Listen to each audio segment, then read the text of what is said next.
करू नहीं करू धरतियो बड्ड तमसायल छथिन कोना बजा। मधुश्रावणी व्रत शुरू, नवविवाहितों के द्वारा की जा रही है शिव पार्वती की पूजा।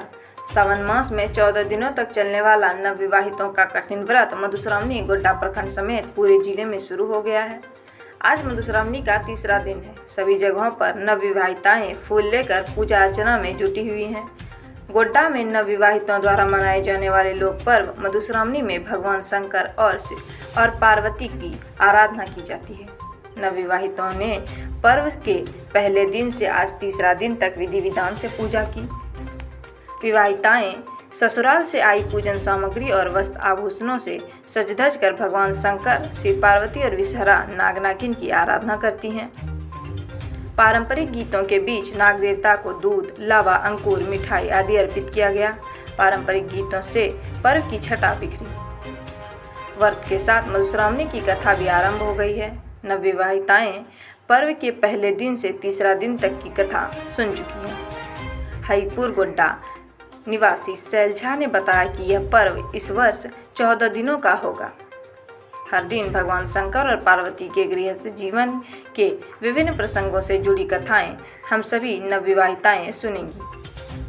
हर दिन पूजा होगी और नई कथा होगी और कहा कि सावन माह के कृष्ण पक्ष की पंचमी तिथि से शुरू होता है यह पर्व सावन माह के कृष्ण पक्ष की पंचमी तिथि से चंद्रमा, विषहरा एवं शिव पार्वती की पूजा से शुरू होती है एवं सावन माह के शुक्ल पक्ष के तृतीया तिथि को संपन्न होती है।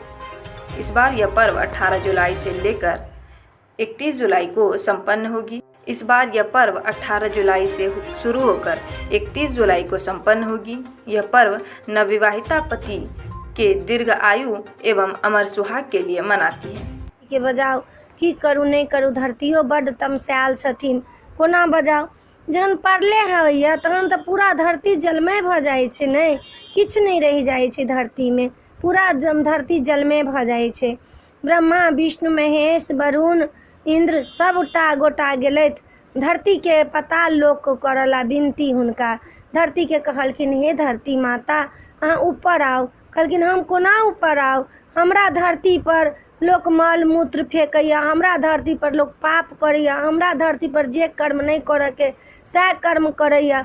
हम कतेक बर्दाश्त करूँ, बर्दाश्त करत करत हमरा सातल में चलि जाइ छी, नहीं जहन बर्दाश्त होइया तऽ हमरा सातल में पहुँच जाइ छी, हम कोना के ऊपर जायब। ब्रह्मा, विष्णु, महेश कहलखिन अहाँ तऽ माता छी, माता कुमाता कहियो नहीं होइ छै, पूत कपूत होइ छै लेकिन माता कुमाता कहीं भेलैया। अपने तऽ माता छी, अपने नहीं जेबै ऊपर तऽ केना मनुखक आबगन हेतै, कोना सृष्टि के रचना हेतै, अपने के तऽ जाही पड़त।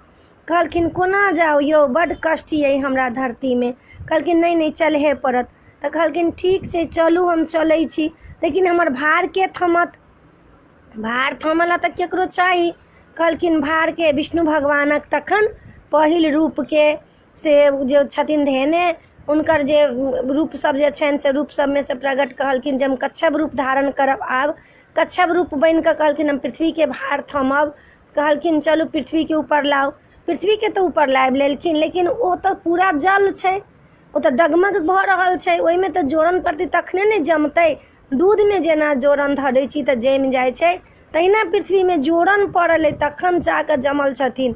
आ माटि के तऽ कतौ दर्श नहीं रहे, माटि तऽ कहीं रहबे नहीं करे, माटि कतऽ से आयत, माटि कतऽ से आयत।